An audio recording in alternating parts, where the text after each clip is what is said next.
Hello,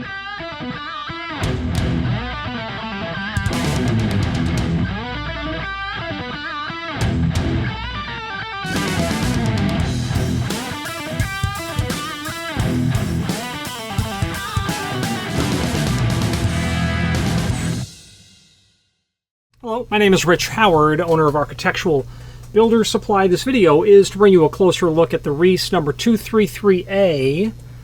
This is a threshold assembly component, and a mill finish aluminum is what this is. So when they say that this is a component, this can be used when you're creating some sort of a custom assembly of different components. It can be used as a standalone threshold if you were to drill and countersink holes into this, and obviously this is just a 6-inch sample piece. So it can be used as a very short, just 1/4-inch threshold plate itself, or it can be used in a greater assembly, and it is used in both of those instances. I would have to say more so as a component than a individual threshold. This is going to have these ball flutes that are here, and I'll tell you, one remarkable thing about Reese is that their material always seems heavier. It always looks thicker, and the reason is because it is. It's heavier because it's thicker compared to other weather stripping manufacturers. The overall thickness of this plate is obviously going to be a 1/4 inch, but the material thickness down at the end of the ball groove is about 0.137, so it's heavier than 1/8 of an inch. Doesn't sound like much, but you can really tell when you pick up an entire threshold. It feels like you get what you pay for, kind of thing. So the S233A, the S233 is going to be 3-inch, and then of course 1/4 inch. The A means mill aluminum finish, and this is going to be available certainly in dark bronze, and I believe it's even available in solid architectural bronze. So in an aluminum based material, mill, or a dark bronze anodized. In a architectural bronze, or sometimes referred to, most of the time referred to as brass, it'll be available in extruded solid brass or architectural bronze, which is an amalgam of 4 different base materials in a specific proportion ratio to each other. That ratio has been found over the decades and century whatever to be most conducive for builder's hardware or for thresholds. And there's a code of that architectural bronze that's mostly used. And onto that, actually, you can leave it as mill, just raw brass or raw bronze, or it can be polished, it can be brushed. Technically it can be plated because it's an architectural base material. Technically this can be powder coated as well. Reese does offer some black. The year's 2022 right now, and they have fairly recently began offering certain items in black, which means that they either can powder coat or have someone that does it for them. So black has become a popular finish of the last 5 years, let's say. In my living experience, the 60s would have been marked by US 10 or 609 as satin bronze. The 70s would have given way to antique brass, US 5 or, satin bronze is US 10 or 612 finish, giving way to the 70s of antique brass, which is either US 5 or 609. The 80s were polished brass. The late 80s were starting to turn into satin chrome. Into the 90s, that rode quite a wave, which yielded to satin nickel, which yielded in the early 2000s to oil rub bronze, which gave way to Venetian bronze, and up until about 2015 or so, black started to become popular. Now, 100 years ago, black was the common finish. And today, the fact that it's in vogue or popular just makes sense. It is a, every 5, 7, 10, 12 year sort of cycle that we go on. I don't know what'll be next in terms of popularity. I'd obviously like to see, something like polished bronze become popular. If you've not seen polished bronze, it's a beautiful finish. It may be someone's proprietary finish. Now, the numbers and unfortunately, this is a segue that has the wrong sort of exit. This segue takes us somewhere else, but we'll just explore it for a moment. I was saying earlier, satin bronze would be either US 10 or 612 finish. Now, what's the difference? Well, the US system was a system that was put together by a government-led consortium of industry manufacturers. They created the US system. US 10 was satin bronze. That was in the very early 1930s. I have a Sargent catalog that from 1929 didn't have the US system in it. but in 1932 it does. So somewhere in there, I expect that it happened. The reason that the U.S. system was created is because you had, let's say, Sargent, Hager, Yale, P.F. Corbin, Russell and Irwin, and countless other hardware manufacturers. If you were to look in an 1895 Corbin catalog, you will see finishes listed, and they will have very descriptive names to them, like Columbian bronze. I can guess as to what color that is, but I have no true idea what that would look like. Let's say that you're building a home and you're going to do door locks, and you're going to do Cremone bolts, and you're going to do sash locks and sash lifts, and you're going to do a mailbox. So hardware that you're going to use in a variety of different places within the home. You love those Yale locks, but you've got to have, that Corbin window hardware. Well, Columbian bronze from Sargent, let's say, is not going to be the same bronze as any other manufacturer. In fact, there are still manufacturers today who make, proprietary finishes. Baldwin would be a name that would do that. And that's not really a big problem, but the pinch point for the consumer is that you can't get everything necessary from Baldwin to equip a house. And sometimes you can't get that finish in all products of the manufacturer's product line. So the U.S. system was really helpful, because if Sargent, Yale, P.F. Corbin, Russell, Irwin, and whoever, Hager I had said, because they've been in business since the mid-19th century, if they all called it US 10, you can reasonably expect that that finish is going to be very uniform between all of them, because the science behind the plating, the formula, and I've been in the plating plant. Bomber had been in business since 1876, primarily known as spring hinges. I've been in their plating plant, and from what I could tell, of the 35 or 40 different finishes, there is literally papers in there with formulas on them. So they know how to create those finishes. And I was in their quality control laboratory where they were testing the results of what they were doing in terms of the plating finish. So there's real science. It's absolute science. But if you call something US 10 or US 26D, everyone's heard of satin chrome, US 26D, it's going to match, at least most certainly to an acceptable level. Very occasionally I'll see US 4 or US 10 that was clearly wrong. I've seen US 10 that's been way too pink or copperish, and I've seen US 4 that was halfway to US 10.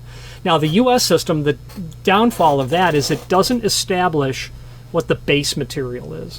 I don't know if it's made of plastic or steel or bronze or brass. I don't know what it is, but the 3-digit number I gave, US 10, equals 612. Now that's the BHMA, the Builders Hardware Manufacturers Association code for satin bronze, but that tells us the base material is bronze, not steel, not plastic. You'll have people that will make through the door nail slots, and they've got some plastic pieces on them, and they call it US 26D. That's okay. It means satin chrome. Just doesn't tell me what the base material is.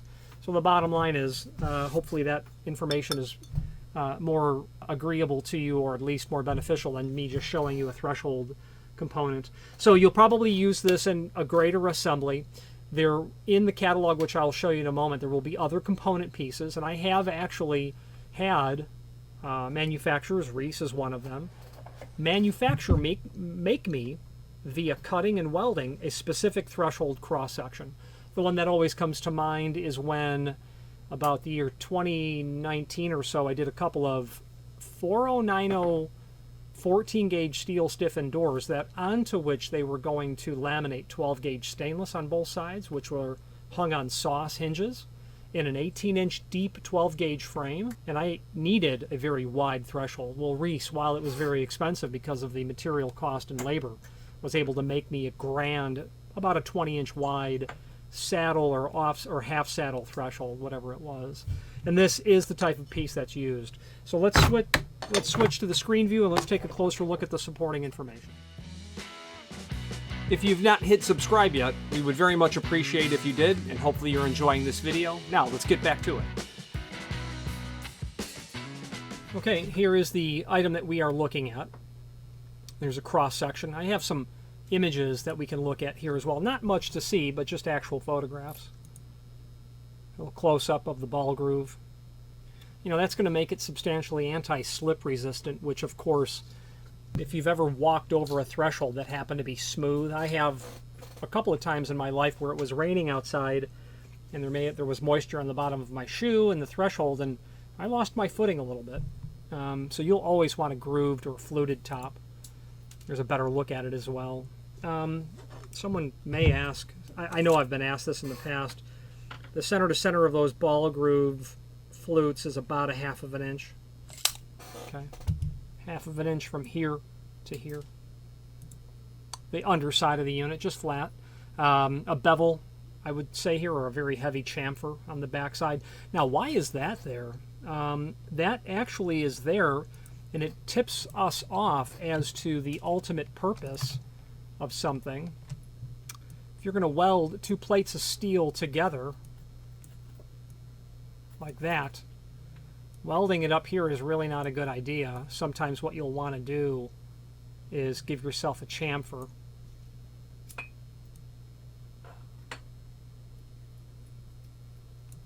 Imagine that's 45-degree angles there, and you'll fill that area and then grind it smooth.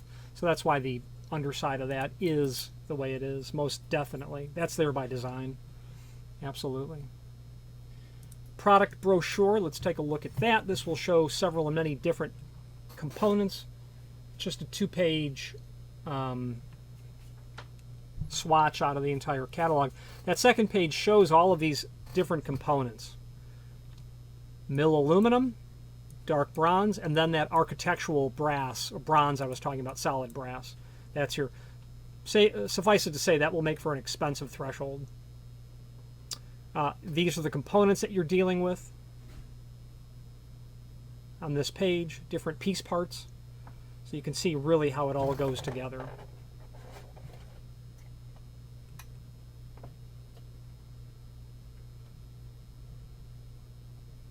These would be examples of that.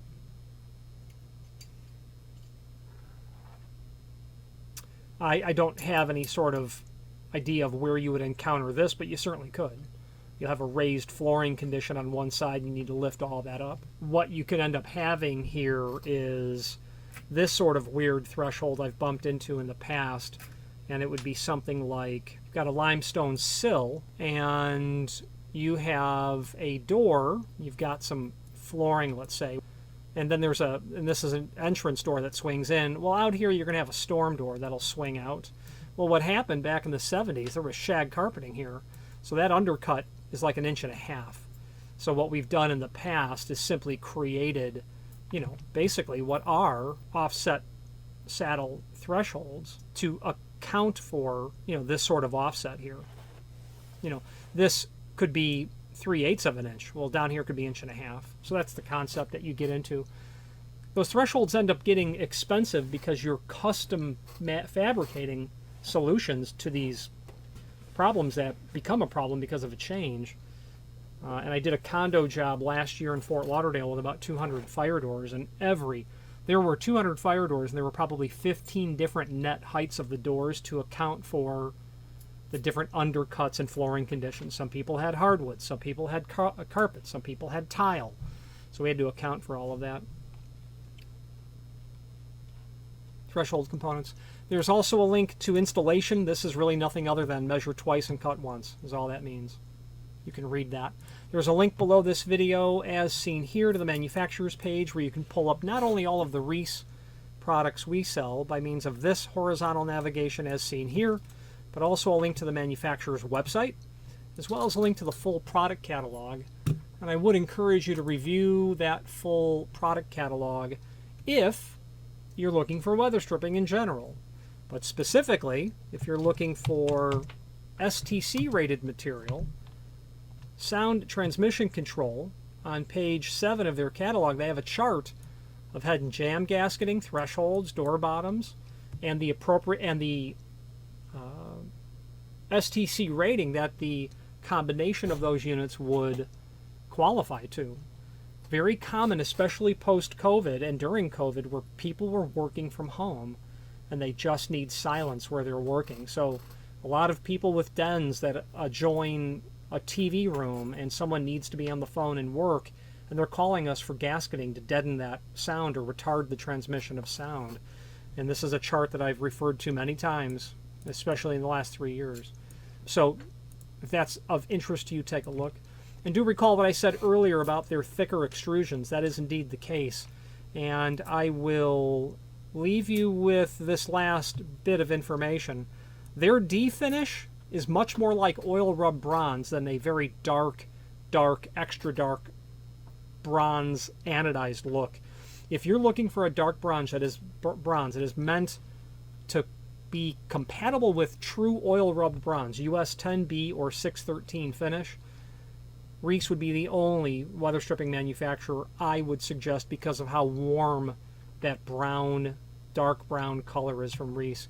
Every other manufacturer is much darker, and there's one that some people could argue is black, and you can only tell it's not black until you hold it up to something that is truly black, but extremely close. So a very beautiful dark bronze color. Let's wrap up this video on camera. If you've not hit subscribe yet, we would very much appreciate if you did, and hopefully you're enjoying this video. Now, let's get back to it. In conclusion, if you have any questions on the Reese, this is their part number 233A, threshold component, or any other Reese product. Please feel free to reach out to us. A final reason to consider Reese is they have the industry fastest shipping lead times. During global supply chain constraints, no one has been able to consistently ship quicker than everyone else. If you're looking for something faster, while no one has material necessarily sitting on the shelf ready to go, it has been my experience that no one can beat the Reese lead time. The only time that Reese has trouble, and this is 1 out of every 500 orders, is when someone orders 1,000 lineal feet of something, and they just normally only keep 500 lineal feet, if you catch my meaning. It's happened to me a couple of times. Someone has ordered so much of it that they can't produce it. But otherwise, they just do a really great job. So if you're sick of waiting 4, 5, 6 weeks, and then to find out it's another 3, 4, 5, or 6 weeks, and then to find out we can't give you a date, you should be looking at Reese immediately. Thank you very much. Thank you for watching, and if you've enjoyed this video, please click thumbs up, please subscribe, and maybe even send the video to someone that you know. Thank you.